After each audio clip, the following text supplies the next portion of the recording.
A serial killer is often stereotyped as only male offenders with disorders such as multiple personality or drug addictions. Some people may think these killers are psychotic. The last person one may suspect as a serial killer is their neighbor. The truth is that every serial killer has once been a neighbor to someone, and then we have a YouTube video. Inside the mind of a serial killer contains more than cruel and despicable thoughts of murder and harm. These murderers have chemical imbalances in their brain, which is almost always neglected. Understanding the psychological makeup of a serial killer and their mind will allow one to better understand why they carry out the actions that they do. To begin, DNA makeup of these mass murderers is exceptionally different than the normal human beings. Different studies have tested the DNA makeup of serial killers who are commonly classified as psychopaths. One particular study, the Minnesota Twins study, tested psychopathy and proved that it is more than 50% heritable. Therefore, these lunatic qualities are mostly caused by DNA makeup. This supports the idea that serial killers do not have control over their personality. Barrett Brogard says, "It is worth noting here that a large number of the most gruesome crimes were committed by psychotics, not psychopaths. Psychosis is a complete loss of one's sense of reality. Psychopathy is a personality disorder. Personality disorders are potentially more permanent and less curable than psychotic diseases. The undeveloped regions of the frontal lobe can also be responsible for the psychopath's poor impulse control. This part of the brain regulates decision-making, problem-solving, control, purposeful behaviors, consciousness, and emotions. But if the brain begins to expect a certain level of stimulation, which has been escalating over the course of their life, their compromised frontal lobe could lose its ability to have any control." The article, The Making of a Serial Killer, references the connection between brain dysfunction and heinous crimes. Barrett Brogard says if psychopathy is genetically determined, one should expect some abnormality in the brain, the immediate source of psychopathic traits. The notorious actions performed by serial killers are caused by their need to kill. Their brains are programmed to view murder and violence as a necessity. An Alaska police detective, Monique Dahl, said Israel Keyes didn't kidnap and kill people because he was crazy. He didn't kidnap and kill people because his deity told him to or because he had a bad childhood. Israel Keyes did this because he got an immense amount of enjoyment out of it, much like an addict gets an immense amount of enjoyment out of drugs. In a terrifying glimpse into the mind of a serial killer, Abby Rogers elaborates on the research Dr. Helen Morrison has conducted. Morrison has discovered a chromosome abnormality in serial killers begins to express itself during puberty. Therefore, there is not evidence that anything that happens in childhood turns people into serial killers, meaning the tendency could be deeply ingrained. As babies, parents will instinctively nurture and hold their children. Babies soon get attached mentally to the ones closest to them.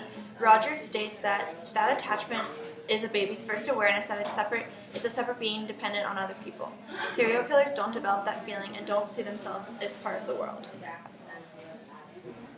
Many scholars may vary in definition of serial killers, but essentially offer the same description. 1. Serial murder occurs when one or more individuals commit murder of 3 or more people over a period of time. 2. There is a cooling off period between each murder. This period may last 1 week, 1 month, 1 year, or even 5 years.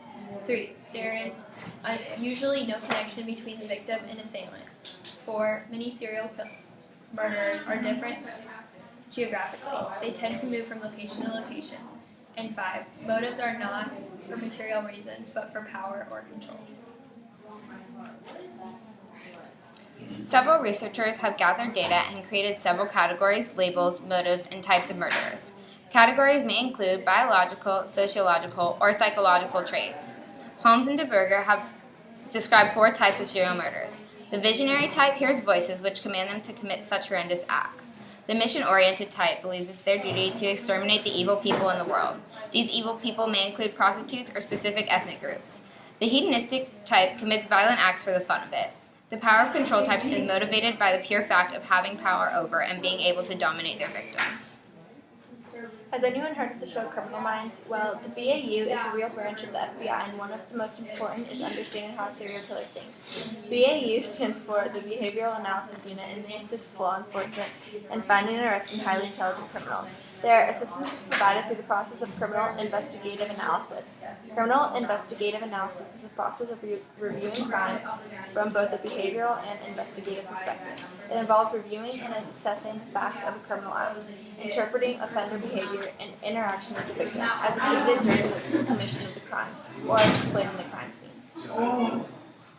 The Federal Bureau of Investigation classified serial killers as either organized or disorganized. The organized serial killer is seen as intelligent, plans their murder, and targets strangers. However, the disorganized killer is not very intelligent, acts on the spur of the moment, and usually knows their victims, and the crime scene are sometimes left very sloppy. These classifications help in determining who law enforcement is searching for.